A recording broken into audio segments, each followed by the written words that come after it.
things that we can break up into that. Well, another important element of sound, Gary, is the amount of energy that's in the sound. The amount of energy we perceive as volume, whether a sound is real soft or whether a sound is volume, because you can have a low-frequency sound that's soft or low-frequency sound the same frequency that's loud. And the difference being is the amount of energy that's vibrating in the air.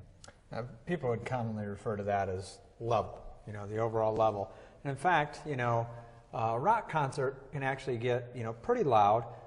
You may look at, something around 120 dB, which is, extremely loud, and you wouldn't want to be involved in hearing that very often.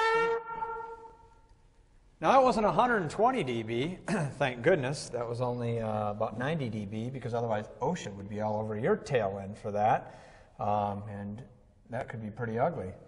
The other thing, more than just 120 dB of a rock concert, is looking at, speaking voice, and we're talking, 70, 75 dB. I tend to talk pretty loud, as you know, especially when I want to get my point across.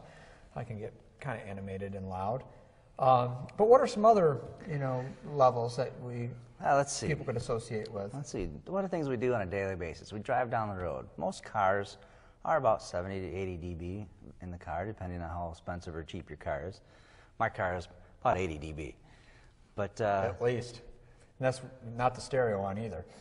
And then there's, mowing the lawn. You're mowing your lawnmowers. Those are pretty loud usually. Those can get about 85 to 90 dB. That's getting pretty loud. I think you mentioned, the rock concert is could be anywhere from 115 to 120 dB. That's really loud. Yeah, and we alluded to OSHA there, which is just a standard that's been set out by the government to protect your hearing. And there's definitely some limits that they have in place. Like you can actually sustain 120 dB for about 1 minute. Exactly. So next time you go to a rock concert and you pay $90 for the ticket, only stay 1 minute. Actually, best thing is to take hearing protection. Make sure you're covered. But like mowing your lawn. Mowing your lawn. If it's 90 dB shouldn't be sustained for any more than about 4 hours. So unless you've got a big lawn, you should be okay. You should be okay. But I always like to wear hearing protection anyway. When I use my trimmer or whatever, it just helps that I know I'm not going to damage my ears because I use my ears for my job. Absolutely, and it is always good to protect that because damage does occur, as we talked about earlier. Particularly as you get older, the frequencies drop off, that frequency response is lost. And you can't get your hearing back, even with all the modern miracles of science now and with medical technology. You still can't replace your hearing. Once it's gone, it's gone. That is true. It is a non-renewable resource. You can obviously get a hearing aid that will help certain things and certain frequencies, but to get back your entire hearing and its full frequency response, we're not there yet, and you definitely want to protect it because, as I said, it is a non-renewable resource that you want to make sure that you keep intact. So, we've talked about this and thrown out numbers of 120 dB and 90 dB and all that. Let's give a little reference to what a decibel is. Yeah, dB or decibel is it's a relative term. And it sounds odd, but it is. We talk about, we use the term decibel to describe many different things, and whatever we're using to describe it, it means something a little bit different. We can talk about dB and the amount of sound and energy in the room. We can also talk about dB as a level of electrical signal of sound, that there's so many dB of volume on the wire. So dB is a relative term, and we need to describe what it is we're talking about when we're talking about a dB. So for this, decibel. Right, exactly. For here, when we're talking about 120 dB, we're talking about 120 decibels of level. Acoustical energy. Right, exactly. Where if it was on the wire and electrical, we'd be talking about voltage. That's correct. All right. So decibel is used, it's a term that's used quite a bit to describe quite a few different things in sound. So make sure that we understand the decibel here we're talking about is a decibel of acoustical sound.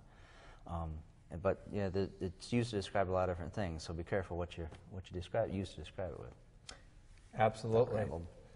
Absolutely.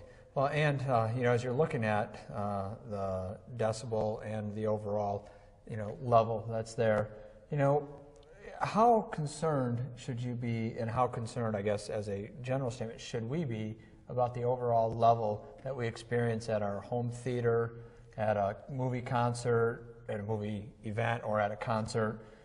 those type of things.